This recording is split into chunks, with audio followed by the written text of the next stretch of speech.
Hi, everybody, and welcome back to Ask the Unfaithful.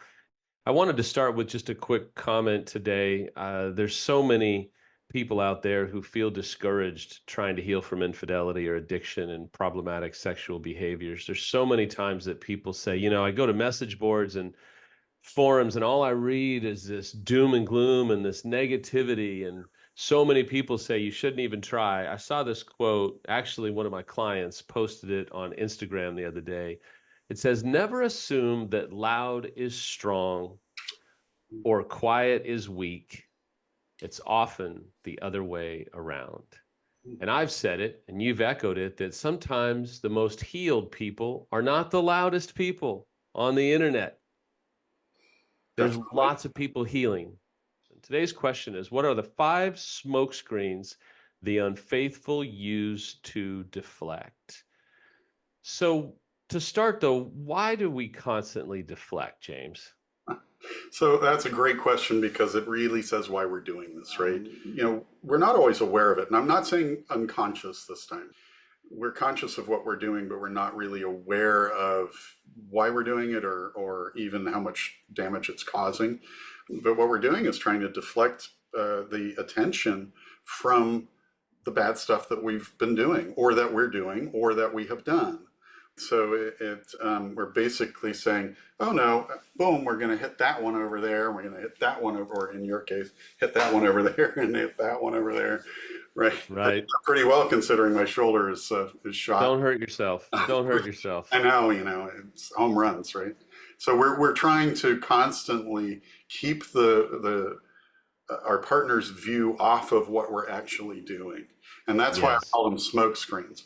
Sarah Morales, who is a wonderful coach on gas, who does a lot of gaslighting work. She does some work for us. She's independent of us, but she contracts with us to do some work. She's fantastic. I have to credit her for a lot of the information that we're going to present today because I learned it from her. And what they call it when we're talking about gaslighting is traps. We're calling them Mhm. smoke screens because trap sounds very malicious. And if it's conscious, it is malicious. But if it's sort of one of those things where we're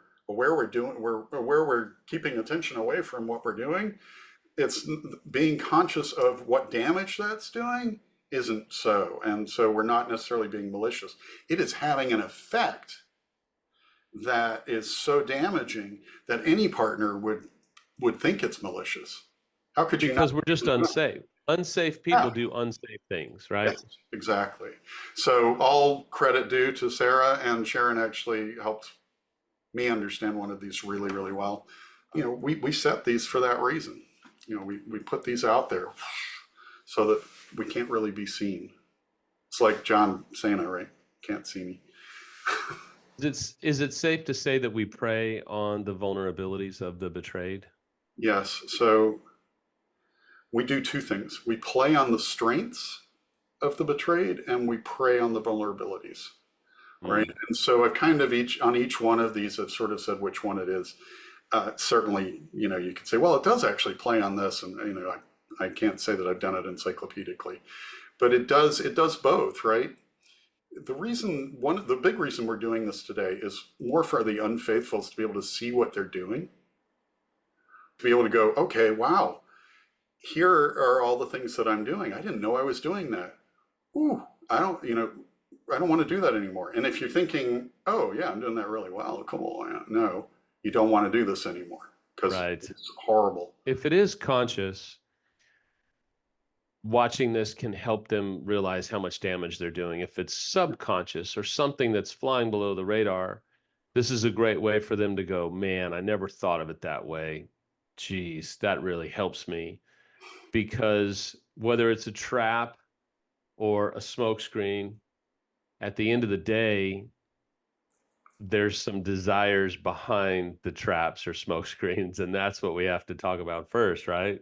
Yeah, we're trying to bring this to light because you have to assume that, if there are going to be people out there who are just beginning this work and they're not seeing how they're doing this, and that this is really going to help them take pause and really look at what damage they're doing by doing this because it's not we can absolutely think there's We can be unaware of it and not see the damage we're doing. We could be aware of it and still not see the damage we're doing. So this is one of those things that really kind of just brings it to the fore so that everybody out there can then look at it and say, where am I doing that? Mm, that's great. So what's the first smoke screen? So the first smoke screen is criticism. So this, it's going to knock a partner on their heels, really. It preys on their vulnerabilities, right? So we're all damaged in some way. And so we have wounds, right? And when those wounds are criticized, it's a really delicate sort of a hot button.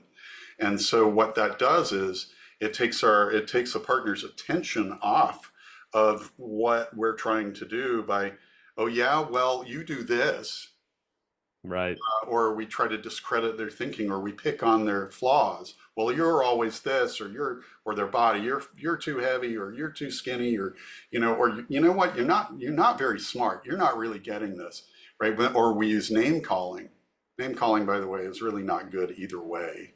No, it's really not. But we're experts in passing the buck and taking the spotlight off of us and onto them. Yeah, it flips the script aggressively. Yeah. So our partner's trying to figure out truth, right? And so we flip that script and just start hitting them with this criticism, and so that is then hitting those wounds. So then they're totally off of the original point, right? Oh So my gosh, yes. How many times do betrayed say, I wanted to talk about this, and in 4 minutes, we are onto something totally different. And the betrayed goes, am I crazy? And you and I sit with them and go, you're not crazy. It's a tactic. It's a way for them to take you anywhere but where the issue is. when you've been We're going together, to talk about every other issue except right? the main issue. Right. Well, when you've been together a while, you know each other's buttons really well. So, you know, growing up or whenever we got the wounds that we got, high school, whenever, right, that are criticisms, we internalize that. So we sort of have this internal critical parent who's always saying, taking an external criticism and turning it into something really difficult and hurtful. So you might hear, hey, you complain so much. And then your internal judge is going, see, you always were a complainer, or Mm-hmm. always did judge people too harshly. So then it starts working on that instead of what's really going on, which is all you were asking about in the first place, right? It's you were just never happy. You're never happy. Oh, so they're never happy. Yeah. So we just go out and act out. And it sounds believable until a third party comes in and goes, "Oh, well, yeah. Okay, well, you weren't unhappy and your partner was very unhappy with you. Does that mean that you should go out and have all of these affairs or this addiction or what have you?" Absolutely not. There was a litany of other things that you could have done, but it sure sounds good and gets them off the point. Yep. The next smokescreen is super counterintuitive. When you sent the notes, I was like, ooh, I love this. So this one is going to shock most every viewer. So what is the second smokescreen? The second one is empathy. So this plays on a partner's natural ability, their desire, and maybe even their usual way of being is empathetic, right? So it's playing on that. And what it is so if I'm the unfaithful, I might play the victim, right? Oh, poor me, pity me, and then my partner who is just loving and really just wants to be empathetic and compassionate starts to feel sorry for me, allows me more grace, right? So, oh, maybe he's just having a hard time versus, oh, he's doing something that is no bueno. Right. Right? Give me the benefit of the doubt. And in doing that, they're going to disregard their own feelings. So I've kind of put them in a position where they're self-sacrificing, where my wife is self-sacrificing, and unfaithful will put their partner in that position. And to the extent that they are disregarding their own feelings about it, And that really what it's doing is it's overwhelming kind of the seeds of fear and suspicion that they have with their very strong tendency, which is a good thing, toward empathy, compassion, and kindness. So it's playing that beautiful piece of them and using it to cover this up. What it ends up doing too is it creates a lack of clarity, even confusion for the partner. Because the partner is like, well, I don't, if I come off as complaining or unhappy, they're just going to go back to the affair partner. And maybe there is, if I do hold a boundary, they're just going to go run back, right? They're going to leave me and go back. And I'm trying to keep them away from the affair partner or partners. So when they feel that, when they struggle with that, how do you help them realize it's actually healthy to have boundaries and self-respect? It's actually healthy to have non-negotiables, right? Yeah, so having boundaries is incredibly important because you really have to keep yourself safe. I'm talking about partners. Yeah. You've got to keep yourself safe. And if you're trying to do something to prevent the unfaithful from acting out again, whether it's going back to an affair partner or porn or whatever it is, then you're trying to put yourself in a position where you actually have control over their behaviors. And you don't have that. What you can do is set the boundary, and if they break the boundary, there's a consequence for that. And so being clear on that also helps these smoke screens to clear. They won't work the clearer you are on your boundaries. So it's a really good point. Thank you. Because somebody's sobriety has to be their own responsibility. If you're responsible for their sobriety, we have a problem. And then the betrayed feels so much pressure to be perfect and to act perfect, and that they can't have any bad days or show any emotion because, God forbid, the unfaithful would have to deal with difficult emotions or what have you. And at the end of the day, they need to be working with someone who graciously and lovingly pounds into them, the unfaithful, that your sobriety is your responsibility, not anybody else's. What's the next one? Explanation. So explain it.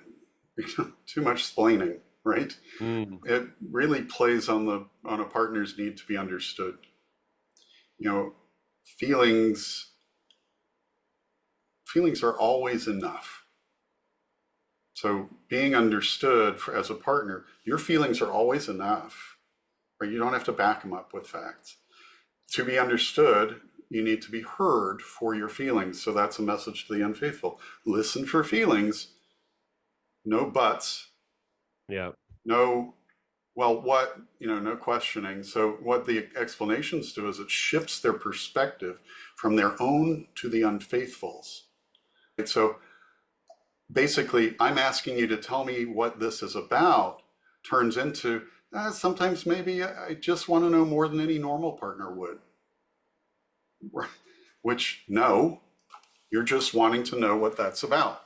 And so, as unfaithfuls, we need to be very honest about, okay, this is what that was. This is what that was, right? These are the facts. This is not, if these are the facts about what I did, and this is how I'm handling that. Obviously, there are things like brutal truth, that brutality has no place in this. The unfaithful sort of offers this explanation that explains away a behavior that bothers the partner. And then the partner's getting stuck in their head trying to rationalize the unfaithful's behavior or buy their rationalization, right? Instead of feeling what they're feeling and being able to stay tracking with the question that they have. So it causes them to lose sight of what they feel or perceive is going on. And it also, this frustrates me so much because I wish I had known it. Although, frankly, when I wish that if I could have gone back in time and known it, I probably still wouldn't have done anything about it. Now, of course I do. But this causes a partner to unconsciously abandon themselves. So not only do they feel threatened, but also abandoned, and their intuition is screaming that something's happening, and they're telling themselves that it's not rational because of us trying to explain, right? But it's really just a smokescreen. Because we feel that we can explain it away so that it hits softer and we can minimize the pain and the hurt and the impact of Well, our choice. yeah, this also happens when we're currently acting out, right? So we're trying to knock our partner off of the track. They've got the scent, right? And so we're laying down different scents and different red herrings, right? And that's what part of what the explanation, well, trap, as Sarah would call it, or smokescreen is. All excellent points. The next smokescreen is probably one of my favorites because I think this is what we go to in a way to try and minimize and justify because we try and do this little tool that we, especially men, I know women do this, but we do this in relationships if we're afraid of conflict, if we're just avoidance in general. And I'm going to spill the beans. So this one is negotiation. Talk about how we use negotiation as a smokescreen. This plays on or even preys on the partner's need to be validated, right? Everybody needs to be validated. Everybody likes to be validated. I mean, so because everybody sort of has that need to be validated, especially from their partner, right? This one plays on that need. So an example might be, so I messed up this once. I've done all these other things right. What it does is it changes the partner's focus to having to be right, win, not lose the negotiation. And so it also blinds them to their own emotional reality, right? So the partner then sacrifices their voice and truth to keep the peace.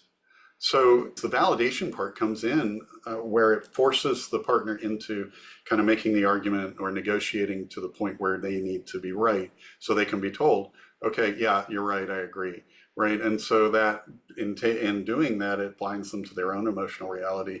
It's also shifting the partner to a totally different arena, and they're trying to win the argument that isn't even about the truth anymore, right? So Exactly they're right. going to sacrifice their voice and their truth to keep the peace and feel like they got something right or got something, they won something. And that's the validation piece.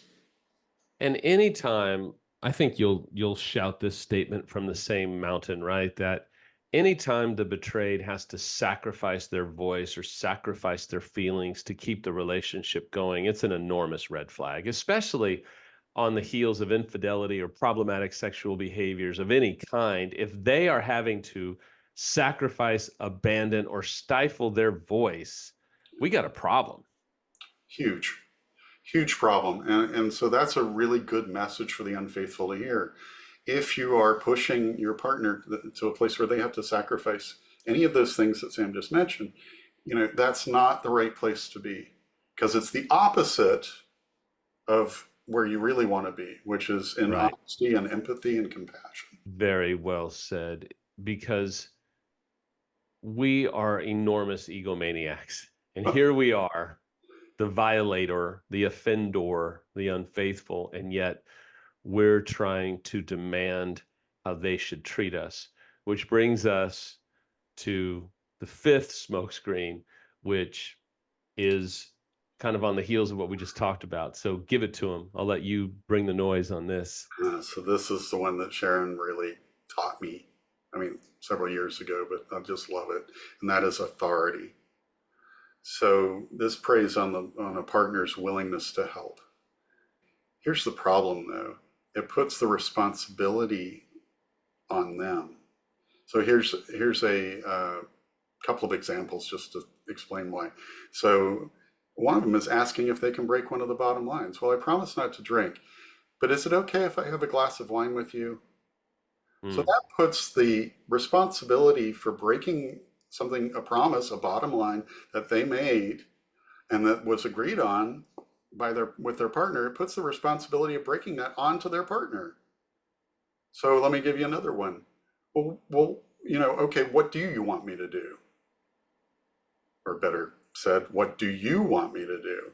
Right? Which is equal right. to tell me what to do. So what this does is if it puts all that responsibility on a partner, And then what ends up happening is that the unfaithful can blame them. They can feel victimized, so bossed around, mothered, and it creates resentment, which then the unfaithful feels like they can hold that over their partner. Well, you said to do this. You made me do that. I have no choices, right? Which is all that victim arena. So it puts the partner in a no-win situation. No win. She can't win that. And The answer's either one. She's abandoning herself or setting herself up to be blamed by him. I love the way you put this. When I first read the notes, I thought, I love this. It is disguised as collaboration, but it is anything but collaboration, right? Oh, I promised not to drink. Is it okay if I have a glass of wine with you? Oh, I want to be with you and enjoy my time with you. Let's collaborate on me breaking that promise, right? And I know that I've used here she and he, so please, it can be the other way as well, as we all know, and as many of our viewers know. Absolutely. And it's just manipulation. It is somehow finding a way to manipulate you away from what we agreed upon so that I can probably blame you if anything goes wrong anyway. Well, you let me do it. You said it was fine. How dare you have bottom lines and how dare you have standards of expectations or boundaries, right? Because it's really your fault because I'm just a toddler and I'm not accountable for any of my behavior. Well, also it goes to give a kid a rope, he wants to be a cowboy, right? So give us oh yeah, okay, let's have a glass of wine. Well, then I'm pouring wine the next day, and my partner is going, well, what are you doing? Well, I'm just having some wine. You said it was okay. Yeah. So, So what we always like to do, and today we'll do it in a bit of an abbreviated form, is offer some antidotes to these smoke screens. So what are some quick ways that the unfaithful can stop doing this, that they can actually stop creating so much more damage than they need to when they've already inflicted so much harm on their betrayed? so I'll go with little Bob Newhart to begin with. Just stop. Stop. Oh, if Stop. it was just that easy. I know, right? It's not. So, criticism, look, you got to be aware. So, this is for unfaithfuls, right? How do you do this? You got to be aware of your emotional state. Where are you? Are you angry? Are you sad? Are you feeling put upon? Are you resentful? Right? Are you So, feeling one down? Are you in shame? right. So then you can examine your motives with criticism, why you're criticizing. You do not want to go on the attack. Instead, you want to be curious, you want to get compassionate. So that would be Excellent. the criticism one. Empathy. Okay, we say this all the time. Well, there's a reason we say it all the time. Stop playing the victim. Your partner has not victimized you.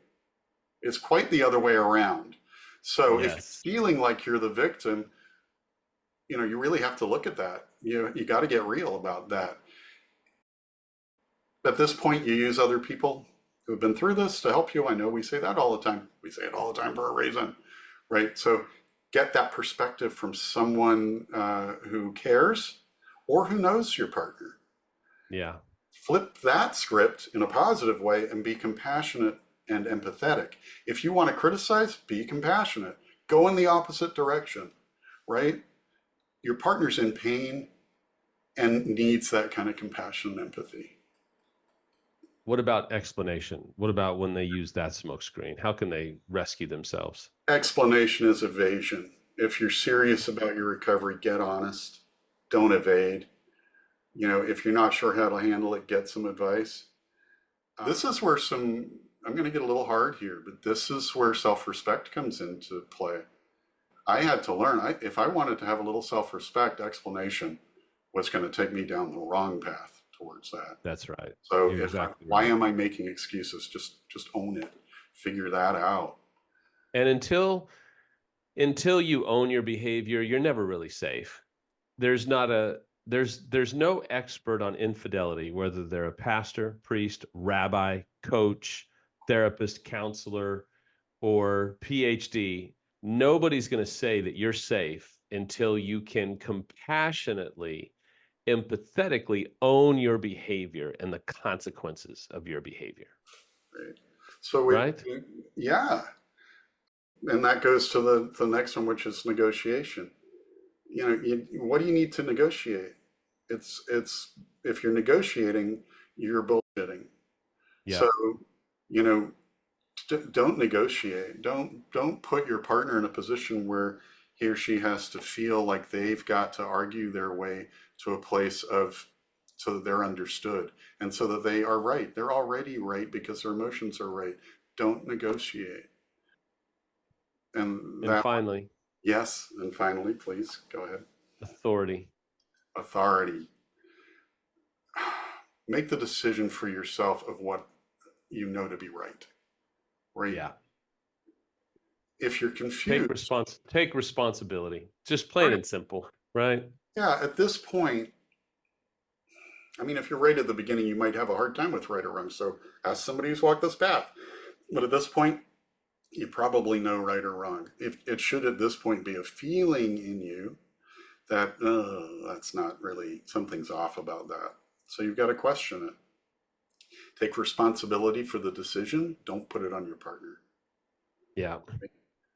Like the wine thing, right? You already know that's part of the promises that you made. So, stay with that. Don't put her in that position. Have your partner's best emotional health in mind at all times.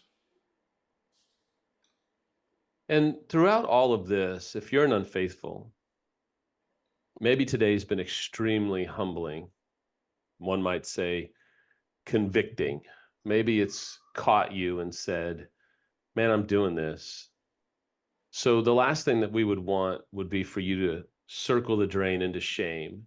Yeah, Instead, you know what? Maybe it's time that you say, man, I've got bigger problems than I thought. I need to get help. Reach out to us. You can reach out to us at asktheunfaithful@gmail.com. If we can't help you, we'll point you in the right direction. If you're a betrayed, our hope would be that listening to this, you might actually see through the smokescreen and go, oh my gosh, he or she is doing this to me. And I'm actually seeing it. But you can't beat the unfaithful at their game. They're experts at this because they've been doing this for a long time. You can learn from this, but even to you, I would say get help from an expert. Get help for you to support you because you can't beat them at their own game. But what you can do is get help to strengthen yourself, to educate yourself, to be able to see when the game is being played, to be able to sidestep and go, no, no, no. I listen to James and Sam, and I'm working with so and so. I am no longer living in the minor leagues. I am now educated, and I can protect myself against these games, which might actually be the impetus to where the unfaithful goes, uh-oh, this isn't working anymore. So now they've got two choices. They can keep trying, or they can finally humble themselves and say, you know what? We need to get help. Right, James? yeah. We don't know what we're doing until it's pointed out to us. Hopefully, this has helped a lot of people see unfaithfuls, see what they're doing, and once then you can do something about it, right? So Right. listen to this again. I think is would be really helpful for unfaithfuls. Even if you don't like what it says, that's usually an indicator to me. If I don't like what somebody's saying, I should listen to that again. Take some notes. Take some notes, write it down, compare yourself and your actions, right? Yeah, and if you are feeling shame, you can pull yourself out of it very simply.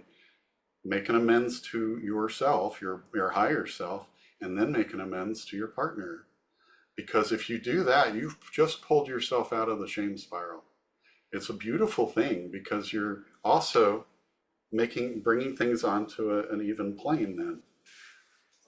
And mentioned boundaries. And so I can't tell you how many boundaries Sharon set that helped me really reflect on the things that I had done, and how I was going about things right then, and to see what that was. And then I would also take it to my sponsor and get his input.